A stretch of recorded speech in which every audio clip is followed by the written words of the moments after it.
Delhi versus Mumbai మధ్య జరిగింది match కాదు, వార్. ఒకవైపు హిస్టరీ, మరోవైపు హంగర్. ముంబై ఇండియన్స్ ట్రోఫీలు గెలిచిన టీం, బట్ ఢిల్లీ క్యాపిటల్స్ తమని తాము ప్రూవ్ చేసుకోవాలన్న కసితో ఉన్న టీం. అయితే ఈరోజు ఒక టీం మాత్రమే ఫైట్ చేసింది, రెండో టీం పూర్తిగా చేతులెత్తేసింది. టాస్ వేసిన క్షణం నుంచే మ్యాచ్ స్క్రిప్ట్ ఢిల్లీ చేతిలోకి వెళ్ళిపోయింది. పవర్ ప్లేలో ముంబైని దెబ్బ మీద దెబ్బ కొట్టారు. మిడిల్ ఓవర్స్లో మ్యాచ్ని కంట్రోల్ చేశారు. ఇక డెత్ ఓవర్స్లో అయితే ముంబై టీంని పూర్తిగా డిస్ట్రాక్షన్ చేసేశారు. ముంబై ఒక్కో ఓవర్తో కుప్పకులుతుంటే ఢిల్లీ ఒక్కో ఓవర్తో మ్యాచ్ని తమ వైపుకు తిప్పేసుకుంది. డామినేటివ్ విక్టరీ అందుకుంది. అసలు ముంబై ఈ మ్యాచ్లో ఓడిపోవడానికి ఫస్ట్ రీజన్ ఏంటో తెలుసా? ఈ స్కోర్ బోర్డ్ని చూడండి బాస్.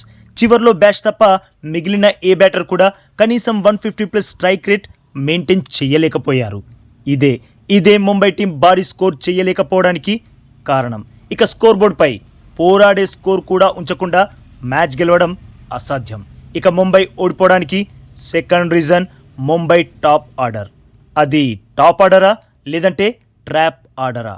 ముఖేష్ వేసిన తెలివైన 2 బంతులకి ఫస్ట్ రికల్టన్, ఆ వెంటనే తిలక్ వర్మ అవుట్. బంతి ఆగి వస్తుందని తెలుసు.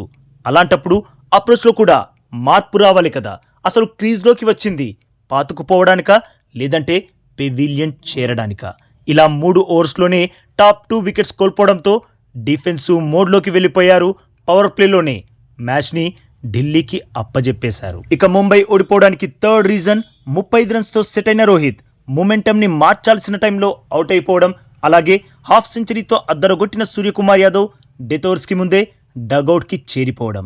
యాక్చువల్గా పిచ్ కండిషన్స్ని బట్టి రోహిత్, సూర్య తమ ఎక్స్పీరియన్స్ అంతా ఉపయోగించి ఆ మాత్రం పరుగులు సాధించారు కాబట్టే ముంబై స్కోర్ బోర్డుపై 160+ రన్స్ ఉంచగలిగింది.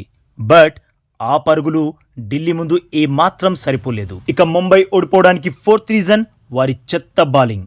7 పరుగులకే 2 వికెట్స్ కూల్చాక ఢిల్లీ బ్యాటర్స్పై ప్రెషర్ క్రియేట్ చేయలేకపోయారు ముంబై బౌలర్స్.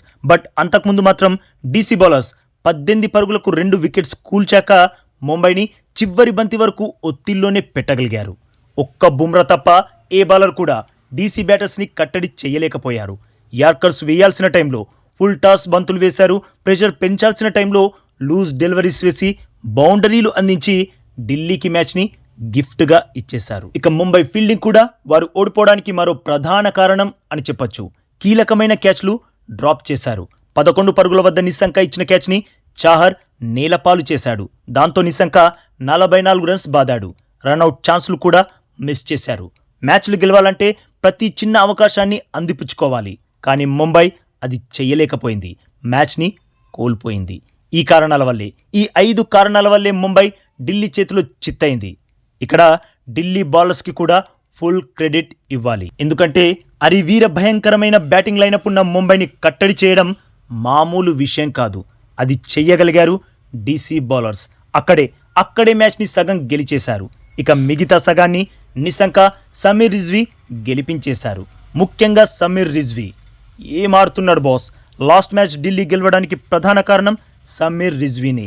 ఇక ఈరోజు డీసీ గెలవడానికి ప్రధాన కారణం కూడా సమీర్ రిజ్వీనే. ఏ పిచ్పై అయితే ఎక్స్పీరియన్స్ ఉన్న ముంబై బ్యాటర్స్ తడబడ్డారో అదే పిచ్పై యంగ్ ప్లేయర్ సమీర్ రిజ్వీ వీర విహారం చేశాడు. 163 పరుగుల టార్గెట్ చెదరలో రిజ్వీ ఒక్కడే 90 రన్స్ బాదాడంటేనే అర్థం చేసుకోండి బాస్ మ్యాచ్ని ఎలా వన్ సైడ్ చేసేశాడో అని. నిజంగా తన బ్యాటింగ్కి హ్యాట్స్ ఆఫ్ చెప్పాల్సిందే. ఇలా ఢిల్లీ టీం ముంబైపై 6 వికెట్స్ తేడాతో ఘన విజయం సాధించింది. క్రికెట్లో చిన్న మిస్టేక్స్ పెద్ద ఓటములకు కారణం అవుతాయి. ఢిల్లీ క్యాపిటల్స్ ప్రతి చిన్న అవకాశాన్ని వినియోగించుకొని విజయం సాధిస్తే ముంబై మాత్రం అలా చెయ్యలేకపోయింది. ముంబై ఇండియన్స్ టీం ఒక ఛాంపియన్ టీం. కానీ ఆ ఛాంపియన్ ఇంటెన్సిటీ ఈరోజు గ్రౌండ్లో కనబడలేదు. ఢిల్లీ మాత్రం తమని అండర్ ఎస్టిమేట్ చేస్తే ఆపోజిట్ టీంని మా ఆటతోనే అంతం చేస్తాం అని గట్టి హెచ్చరికలు జారీ చేసింది. మరి బాస్, ఈ మ్యాచ్లో ఢిల్లీ గెలవడానికి, ముంబై ఓడిపోవడానికి ఒక్క కారణం చెప్పమంటే మీరైతే ఏం చెప్తారు? తప్పకుండా కామెంట్ చేసి చెప్పండి బాస్. అలాగే ఈ లేటెస్ట్ అప్డేట్కి ఒక్క లైక్ కొట్టి మన ఛానల్ని ప్లీజ్ సబ్స్క్రైబ్ చేసేసుకోవచ్చుగా బాస్. ఇక ఈ వీడియో చూసినందుకైతే మీ అందరికీ దిల్ సే థ్యాంక్ యూ బాస్.